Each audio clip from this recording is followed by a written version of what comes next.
یہ سیلاب زدگان کے حوالے سے چند باتیں آپ سن لیں۔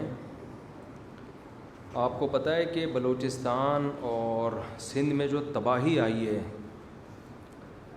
پاکستان کی تاریخ میں اس کی مثال نہیں ملتی ہے۔ سیلاب سے جو تباہی آئی ہے 2011 میں بھی 10 یا 11 میں بھی آیا تھا سیلاب، مگر اتنی خطرناک نوعیت کا نہیں تھا۔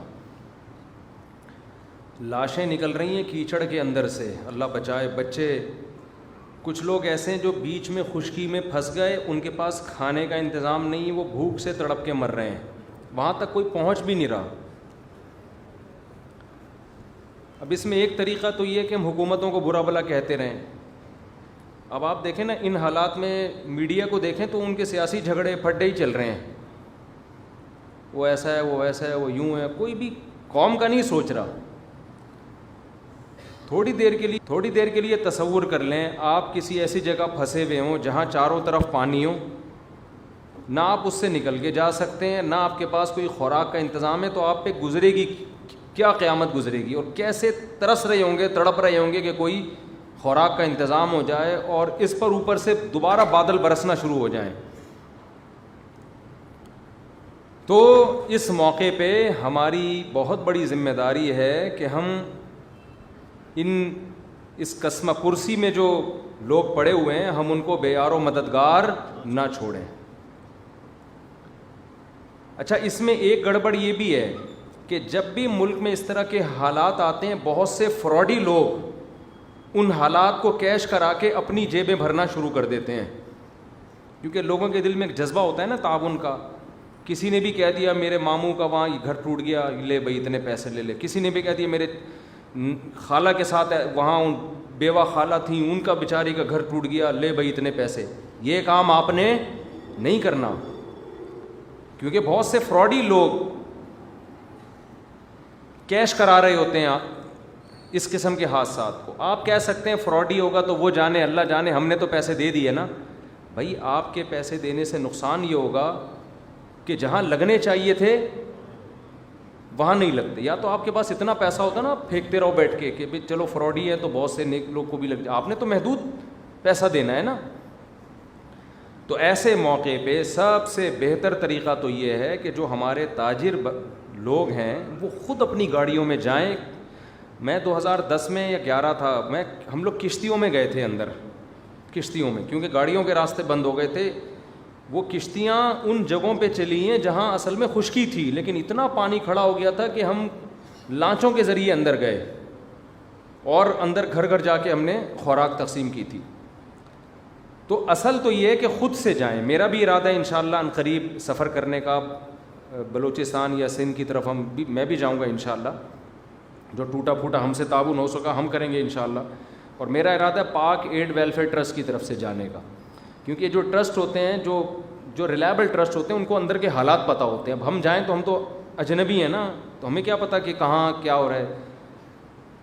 تو خود سے میرا بھی ارادہ ہے انشاءاللہ جانے کا، لیکن آپ بھی کوشش کریں خود سے جائیں، اور ایسا نہیں کہ کنارے پہ بس خوراک بانٹ کے ہٹ جائیں آپ لوگ۔ ہمیں بہت افسوس کے ساتھ کہنا پڑتا ہے کہ جب میں 2010 یا 11 تھا، مجھے صحیح وہ سال یاد نہیں ہے، میں گیا تھا سیلاب زدگان کی مدد کے لیے، تو میں نے بعض ٹرسٹوں کو دیکھا، بعض، سب کی بات نہیں کر رہا، خوب سمجھ لیں۔ بعض لوگ کیا کر رہے تھے، شہر میں نا لائن لگا کے خوراک بانٹ رہے ہیں، ویڈیو بنا رہے ہیں اور میڈیا پہ ڈال رہے ہیں،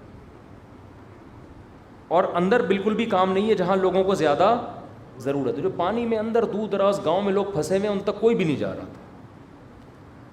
کچھ تھے مخلص، کوئی بھی نہیں جا رہا کا مطلب نہیں کوئی بھی نہیں، کچھ تو مخلص ہر جگہ ہوتے ہیں، لیکن بہت سے لوگ یہ کام کر رہے تھے۔ ہمیں افسوس اس پر ہو رہا تھا کہ یار جہاں چینل کی طرف سے کوریج ہو رہی ہے وہاں تو ایسی خوراکیں بانٹی جا رہی ہیں، جہاں کوئی چینل والا جانے کے لیے تیار نہیں ہے۔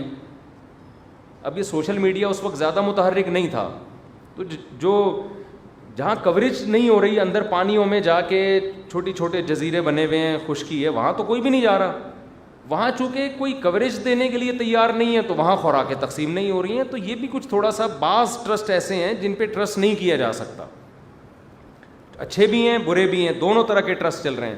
بعض لوگ تو ٹرسٹ بناتے ہیں بلیک منی کو وائٹ کرنے کے لیے، ایسے بھی ٹرسٹ ہوں گے، یقیناً ہے، ہمارے ملک میں سب کچھ ہوتا ہے تو یہ کیوں نہیں ہوتا۔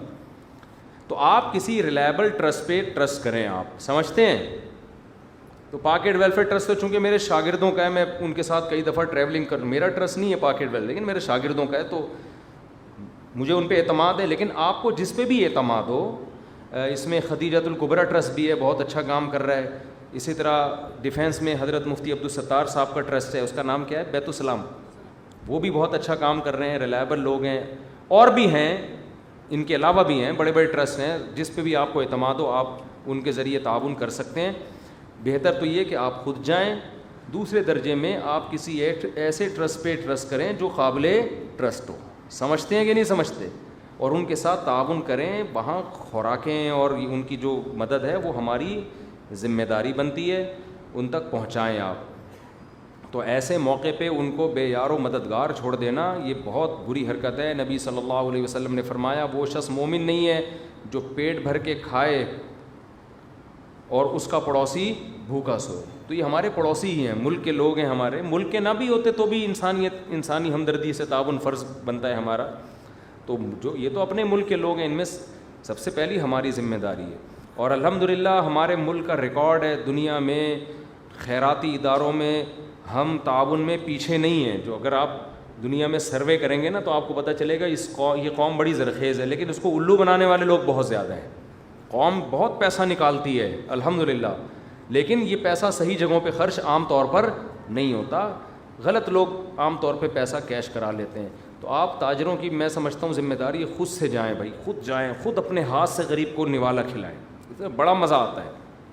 حضرت عمر نے نہیں کیا تھا کہ بھوکے تھے بچے, کیسا پیارا واقعہ. حضرت عمر وہ راشن کی بوری ڈال کے ان کے گھر گئے, تو ان کے خادم نے کہا امیر المومنین اب آپ یہاں سے چلیں بس. انہوں نے کہا نہیں نہیں نہیں, میں نے ان کو جیسے بھوک سے بلکتا ہوا دیکھا ہے نا, تو اب میں ان کو کھاتا ہوا بھی دیکھنا چاہتا ہوں.